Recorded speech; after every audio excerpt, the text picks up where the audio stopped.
아기로 오신 탄생을 기뻐하고 또 축하하면서 오늘 주시는 말씀을 함께 나눌 때에 오늘 주시는 말씀의 제목은 성탄이 주는 축복입니다. 아기로 오신 예수 그리스도의 성탄으로 주시는 그 축복에 대한 메시지가 오늘 같이 읽은 본문의 말씀 속에 기록이 되고 있는 것을 보게 되는데요. 같이 읽은 18절에서 21절까지 말씀을 보면 예수 그리스도의 나심은 이러하니라 로부터 시작을 해서 아들을 낳으리니 이름을 예수라 하라. 이는 그가 자기 백성을 그들의 죄에서 구원할 자이심이라 하니라. 여러분, 성탄이 주는 첫 번째 축복이 무엇인가? 오늘 하나님 말씀은 바로 예수님 자체가, 아기로 오신 예수님 자체가 성탄이 주는 축복이 된다.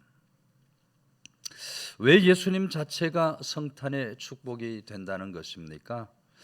본문의 말씀처럼 예수님께서 자기 백성들을 저들의 죄에서 구원하시기 위해서, 그 백성들 죄에서 건져 구원하시기 위해서 하나님께서 보내신 선물이기 때문에, 하나님이 보내주신 선물이기 때문에 예수님 자체가 성탄이 주는 축복이 되는 겁니다. 오늘 말씀을 보면 마리아가 임신을 했을 때 그 약혼자 요셉이 도무지 이해가 되지를 않는 겁니다. 어떻게 처녀가 임신을 한다고 할 수 있을까? 분명히 마리아에게 무슨 일이 있을 것이다, 이렇게 생각을 하고 조용히 그 마리아와의 결혼을 없었던 일로 하려고 하는 장면의 말씀이 나오죠. 그런데 그날 밤에 하나님 천사가 나타나서 하는 말이, 다윗의 자손 요셉아, 내 아내 마리아 데려오기를 무서워하지 말라. 그에게 잉태된 자는 성령으로 된 것이다 라고 말씀을 해 주십니다. 마리아가 가진 아이는 성령 하나님으로 말미암은 아이라는 겁니다.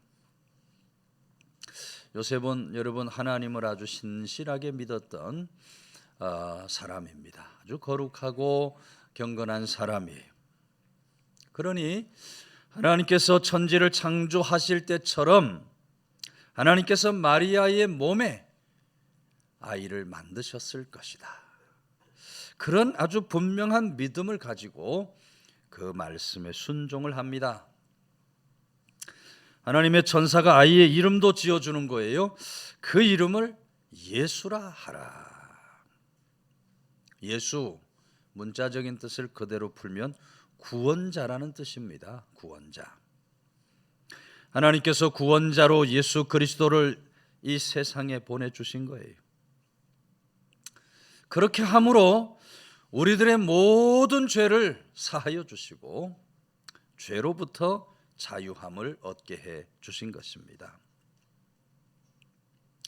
여러분, 이스라엘 백성들이 애굽의 노예로 있을 때 하나님께서 저들을 구원하여 자유인이 될 수 있도록 해 주셨던 것처럼 오늘 우리들도 죄의 노예로 살아갈 수밖에 없는 존재들인데, 우리 주님을 이 세상에 보내심으로 그 죄로부터 건져 구원하시고 죄로부터 자유함을 허락해 주셨다. 여러분, 죄로부터 자유를 얻게 된 우리는 더 이상 죄로 인한 진노 심판에 이르지 않습니다. 죄로부터 자유를 얻은 우리들은 더 이상 지옥의 형벌 고통에 이르지 않습니다. 죄로부터 자유를 얻은 우리는 누구라도 구원을 받고 약속하신 저 천국 영생 복락을 누릴 수 있게 되는 겁니다. 여러분, 이스라엘 백성들 하나님께서 그렇게 자유함을 주신 이유가 어디에 있다고 했습니까? 말씀을 보면 저들로 하여금 광야에 나아가서 하나님 앞에 자유롭게 예배드릴 수 있게 하기 위함이라고 말씀하고 있어요. 이스라엘 백성들 애굽의 종살이에서 자유함을 주신 것은 하나님 앞에 나가서 예배하기 위함이었다. 여러분, 우리들을 하나님께서 죄로부터 자유함을 허락해 주신 것은 하나님 앞에 예배하게 하기 위함인 줄로 믿으시기를 바랍니다. 이스라엘 역사 들여다보면 이스라엘의 백성들 마음과 정성과 힘을 다하여 하나님 앞에 예배드릴 때 하나님 놀라운 은혜와 축복이 저들 가운데 임하였습니다. 그러나 하나님 앞에 예배하는 것을 잊어버리고 우상에 빠지고 우상 숭배에 매여 살면 하나님 진노와 심판을 면하지 못했어요.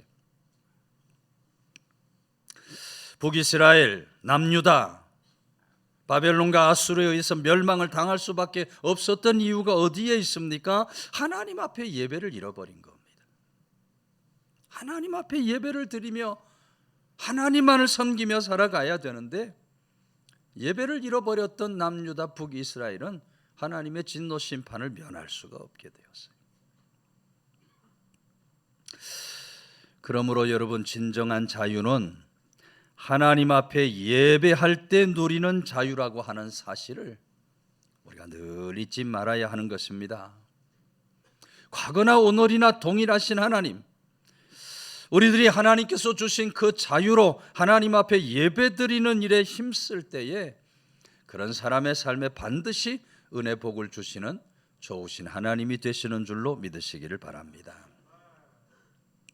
그래서 성도의 삶에 있어서 무엇보다 가장 중요한 것이 하나님께 예배를 드리는 것이다. 미국의 시애틀에 세계적으로 유명한 세 사람이 나왔다 그러죠. 한 사람은 마이크로소프트사의 빌 게이츠입니다. 빌 게이츠, 당대의 부자죠. 그리고 보잉 항공사의 보잉이라는 사람이고요. 맥콜드라고 하는 우리가 지금 사용하고 있는 핸드폰을 만든 사람이에요. 핸드폰을 만든 창시자 맥콜드가 이 시애틀에서 나왔다. 이 사람들이 어떻게 이 세 사람이 시애틀에서 나왔고 어떻게 저 사람들이 그런 놀라운 성공을 이루게 되었을까? 어떤 사람이 이 세 사람을 연구하던 중에 이 세 사람이 모두 다 라이크 우드라는 교회 학교 선생님의 가르침을 받았다는 것을 알게 되는 겁니다.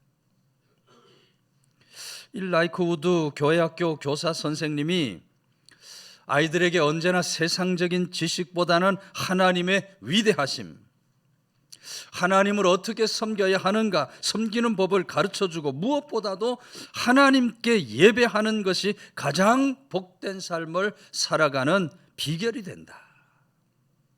그렇게 아이들에게 늘 가르쳐줬다 이 말이에요.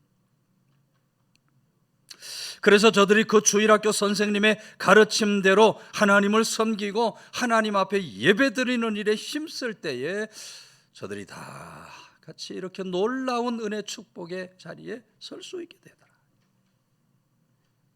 예배하는 자에게 하나님은 하늘 복을 부어주시는 하나님이 되시는 거예요. 우리가 잘 아는 록펠로우도 예배를 아주 소중하게 생각했던 사람입니다. 여러분, 록펠로우는 빌 게이츠가 돈을 얼마나 많이 가지고 있어요? 빌 게이츠 상상할 수 없을 만큼 부자인데요, 빌 게이츠보다도 3배 이상 더 돈을 많이 가진 사람이 록펠로우예요. 정말 말로 다 할 수 없는 물질의 축복을 받은 사람이. 록펠로우가 여러분 53세 불치병 선고를 받죠.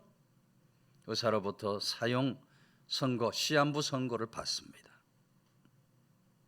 그런 자리에서 하나님 앞에 통해 자복함으로, 기도 간구함으로 하나님 치유의 은혜, 고침의 은혜를 받게 돼요. 그리고는 록펠로우가 하나님 앞에 진정을 다하여 예배드리지 않았던 것, 예배 생활을 게을리했던 것을 통해 자복하면서 이후에 여러분 언제나 하나님 앞에 드리는 예배를 가장 소중히 여기고 정말 온 마음과 정성을 다해서 하나님 앞에 예배를 드렸다.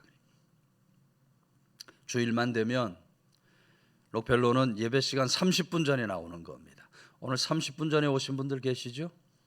네, 30분 전에 왔는데 그냥 앉는 게 아니라 또 맨 앞자리에 와서 앉는다. 맨 앞자리 은혜 앞에, 은혜의 자리 앞에 나와서 록펠로가 예배를 드렸다 그래요. 여러분 11조 생활도 얼마나 철저하게 록펠로가 했는지 모릅니다. 이후에 하나님이 주시는 물질 정확하게 11조를 떼어서 하나님 앞에 내어드리는 일에 힘쓴 거예요. 하나님 앞에 11조 생활을 하니까 하나님이 그냥 물질을 물 붓듯이 부어주시는 거예요. 어마어마한 물질의 축복을 주시는 거예요. 11조를 떼야 되는데 너무 물질의 축복을 많이 주니까 어떻게 11조를 뗄 방법이 없어요. 그래서 록펠로 회사에 11조를 전담하는 부서가 생기는 거예요. 이 부서는 11조만 전담해서 떼봐라. 그런 부서가 생길 정도로 하나님께서 놀랍게 그 삶을 축복해 주시는 거예요. 여러분, 예수님을 믿고 구원받은 사람은 언제나 하나님 중심, 예배 중심으로 살아가야 할 줄로 믿으시기를 바랍니다. 그런 사람을 하나님께서 하늘 복으로 복 내려 주시는 거예요. 오늘 우리가 예배자로 세워 축복하기 위하여 하나님께서 애굽에서 이스라엘을 구원하시고 제사장 나라로 세우셨다. 베드로 사도도 역시 구원받아 자유인이 된 우리들에게 하나님을 예배하는 왕 같은 제사장이다. 이렇게 이야기하고 있는 것을 듣게 됩니다. 우리 주님 뭐라고 말씀하십니까? 오늘도 하나님께 예배하는 자를 찾으신다. 그냥 아무렇게나 예배 드리는 것이 아니라 신령과 진리로 예배 드리는 자를 우리 주님이 찾으신다고 말씀을 하고 계셔요. 바로 그 일을 위해서 우리 주님께서 이 세상에 아기로 오셨고 고난을 받으셨고 십자가의 죽으심으로 우리들을 하나님 은혜 보좌 앞에 담대히 나아갈 수 있도록 인도해 주셨다. 우리 모두 우리들을 죄에서 건져 구원하여 참 자유를 주신 우리 주님, 바로 그 예수님이 우리들의 성탄이 주는 축복이 되는 줄로 믿으시기를 바랍니다. 이 성탄의 절기, 이 세상에 오신 축복의 주님으로 인하여 더욱더 하나님 앞에 예배드리는 일에 힘쓰는 그런 귀한 믿음의 권속들이 다 되시기를 주의 이름으로 축원해 드립니다. 22절에서 25절까지 말씀은 이 모든 일이 된 것은 주께서 선지자로 하신 말씀을 이루려 하심이니 이르시되 보라 처녀가 잉태하여 아들을 낳을 것이요 그의 이름을 임마누엘이라 하리라 하셨으니 이를 번역한즉 하나님이 우리와 함께 계시다 함이라. 임마누엘 여러 번 말씀을 드렸습니다마는 하나님이 우리와 함께 하신다. 천사가 전한 마리아가 낳은 아들 바로 임마누엘이 되신다 했고 그 임마누엘은 하나님이 우리와 함께 하신다는 것입니다. 그러므로 여러분 하나님께서 성탄에 주신 두 번째 축복은 하나님이 함께 해주신다는 겁니다. 하나님이 우리와 함께 해주신다는 것은 놀라운 축복인 줄로 믿으시기를 바랍니다. 성령으로 잉태되신 예수님 바로 우리 하나님이 되십니다. 하늘의 하나님이신 예수님께서 이 땅에 오셔서 인간의 몸을 입으신 것은 우리들과 함께 하시기 위해서 이 땅에 아기로 오셔서 인간의 몸을 입으신 겁니다. 그러므로 임마누엘 그 자체가 우리에게는 놀라운 축복이 되는 것이다. 여러분 임마누엘의 축복을 받은 사람으로서 우리가 어떤 모습으로 임마누엘 축복을 받은 사람으로 우리가 어떤 모습으로 이 세상 믿음을 살아가야 할 것입니까? 헤르만 헤세의 작품 중에 어거스터스라는 제목의 작품이 있습니다. 아이를 낳지 못하는 부부가 있었어요. 아이를 낳지 못하니 하나님 앞에 나가서 날마다 아이를 주십시오. 기도하고 간구합니다. 오랫동안 기도 간구하는 가운데 정말 다행스럽게도 부부가 아이를 갖게 되는 겁니다. 그 아이의 이름이 바로 어거스터스예요. 근데 어거스터스가 태어나기 전인데 그 엄마가 한밤중 꿈을 꾸다가 꿈속에서 어떤 노인을 만나게 됩니다. 노인이 어거스터스 엄마에게 와서 아들을 낳을 것이다, 축하한다 이야기를 들으면서 내가 그 아이를 위하여 한 가지 소원을 들어주겠다. 소원이 있는가? 그 물으니 어거스터스의 엄마가 이 아이가 자라면서 정말 모든 사람들에게 사랑을 받으며 자라났으면 좋겠습니다. 그래서 엄마의 소원대로 알았다. 이 아이는 평생 사랑받으며 자라날 수 있게 해주겠다. 어거스터스가 정말 모든 사람의 사랑을 받고 자라나기 시작합니다. 가정에서는 부모님의 사랑을 듬뿍 받고요. 학교에 가니까 선생님의 사랑을 받고 친구들의 사랑을 받습니다. 그 마을 동리에서는 모든 이웃들의 사랑을 온몸으로 다 받아요. 그렇게 가는 곳곳마다 사랑을 받고 살아가다 보니까 어거스트 마음속에 교만한 마음이 드는 거예요. 세상에 나 같은 사람이 하나도 없을 것이다. 자만한 마음이 들고요. 아주 자기중심적 이기적 사람이 되고 마는 겁니다. 그렇게 교만에 빠져서 살아가니까 사람들이 점점 이 교만에 빠진 어거스터스를 외면하는 거예요.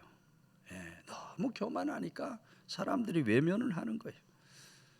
주변 사람들이 하나씩 둘씩 다 떠나가고 나중에 나이가 들어 노인이 되었는데 노년의 때에 너무너무 외롭고 비참한 신세 처지가 되고 마는 겁니다. 그런데 여러분, 바로 그렇게 노인이 되었을 때 그 어머니 꿈속에서 나타났던 노인이 어거스터스의 꿈속에 다시 나타나죠. 다시 나타나서 그래, 많은 사람들의 사랑받으며 살아왔던 당신의 삶이 만족스러운가? 그랬더니 어거스터스가 고개를 절레절레 흔들면서 아닙니다. 그렇게 산 것은 절대로 만족한 삶이 아니었습니다. 그러자 이 노인이 하는 말이 그래, 이제 내가 어거스터스 당신에게도 한 가지 소원을 들어주겠다. 소원이 있으면 말해봐라. 그때 노인이 된 어거스터스가 조금도 주저하지 않고 이렇게 말합니다. 모든 사람에게서 사랑을 받으며 사는 사람이 아니라 모든 사람을 사랑해 주면서 사는 사람이 되게 해 주십시오. 모든 사람을 사랑하면서 사는 사람이 되게 해 주십시오. 여러분, 이 노인이 얘기한 대로 소원이 성취가 되어서 그날부터 어거스터스는 사람들을 사랑하기 시작합니다. 자기 집안의 사람들뿐만 아니라 자기 일터에서도 자기 마을에서도 만나는 사람마다 사랑해주는 삶에 힘쓰며 살아가게 되는 거예요. 사랑에 힘쓰며 살아가게 되니까 비로소 삶에 만족이 오고 행복이 오게 되더라. 여러분, 헤르만 헤세가 이 어거스터스라는 책에서 말하려고 하는 것이 무엇입니까? 사랑받기보다는 사랑하기 하는 사람이 행복한 삶을 살아갈 수 있다는 겁니다. 사랑받기보다는 사랑하는 사람이 만족한 삶을 살아갈 수 있게 된다는 거예요.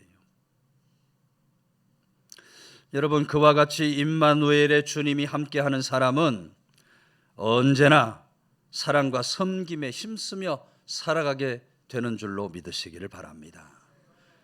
사랑으로 오신 우리 주님, 그 주님과 함께하고 동행하는 사람은 우리 주님이 보여주신 그 사랑의 삶처럼 사랑하는 일에 힘쓰면서 살아가는 삶을 반드시 살아갈 수 있게 된다. 일본의 유명한 가가와 도요히코, 미국에 유학도 다녀오고요. 정말 많은 공부를 했지만 젊은 나이 결핵에 걸리게 되는 거예요. 우리 옛날 분들 한 60년, 70년대 결핵 걸리신 분들이 어떻게 돼요? 다 죽습니다. 치료제가 별로 없어서 결핵에 걸리면 다 죽는 줄 알았어요. 피를 토하고 죽는 줄 알았어요. 이 사람도 결핵에 걸리니 젊은 시절이지만 이제 뭐 죽음을 앞둔 거죠. 죽음이 앞에 온 겁니다. 그런데 이 마음속에 내가 이렇게 살다가 죽으면, 이 모양으로 죽으면 하나님 앞에 가서 내가 뭐라고 말을 할까 하는 생각이 드는 거예요. 그러면서 이 가가오 도요이코가 내가 남아있는 삶이라도 좀 보람되게 살아야 되겠다, 하나님 뜻대로 살아야 되겠다 하고는 빈민굴로 들어가는 겁니다. 빈민굴, 거린들이 있는 빈민굴로 들어가서 저들을 먹여주고 씻겨주면서 말이죠, 지극정성을 다하여 사랑과 섬김의 삶을 살아가는 거예요. 여러분, 그렇게 살기 시작하니까 의사의 말에 따르면, 혹은 그 결핵에 걸린 사람들의 일반적인 상황에 따르면 죽어야 되는데, 그렇게 사랑과 섬김의 삶을 살아가다 보니까 병이 온데간데 없이 사라져 버리는 거예요. 그리고 70이 넘도록, 지금은 70 넘으면 뭐 더 살아야 되지만 당신은 70 넘으면 장수한 겁니다. 장수하는 축복을 받게 되었다는 거예요. 여러분, 사랑과 섬김의 삶을 통해서 그런 놀라운 하나님 은혜의 축복을 받게 된 줄로 믿으시기를 바랍니다. 여러분, 우리 주님이 이 세상에 오신 이유가 어디에 있습니까? 사랑과 섬김 때문에 오신 겁니다.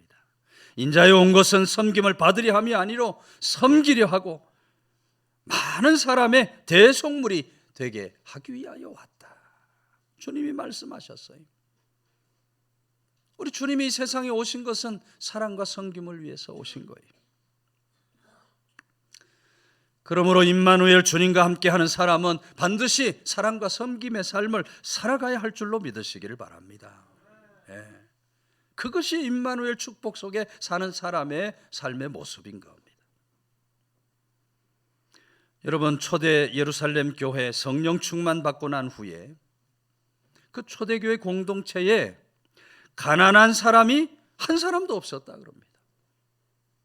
가난한 사람이 한 사람도 없었다 그래요. 어떻게 그렇게 됩니까? 임마누엘 주님이 초대교회 속에 함께 하시고 역사해 주신 거예요.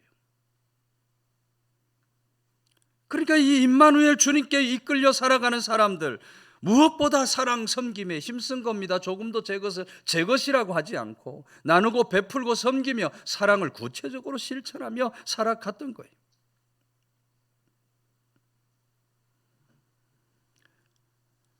여러분, 예수님은 하나님으로서 이 세상에 와주셨습니다. 하나님으로 가난한 자들을 찾아가시고 우리 주님께 찾아오는 모든 사람들을 우리 주님께서는 사랑해 주시고 저들의 모든 어려움, 저들의 모든 문제들을 다 해결해 주셨어요. 그 주님께서 주신 말씀이 무엇입니까? 주라, 그리하면 흔들어 넘치도록 채워주리라.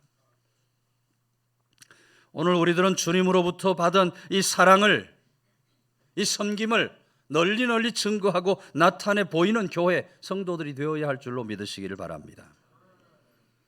여러분, 교회가 교회답다 할 때 교회가 교회다움이 어디에 있겠습니까?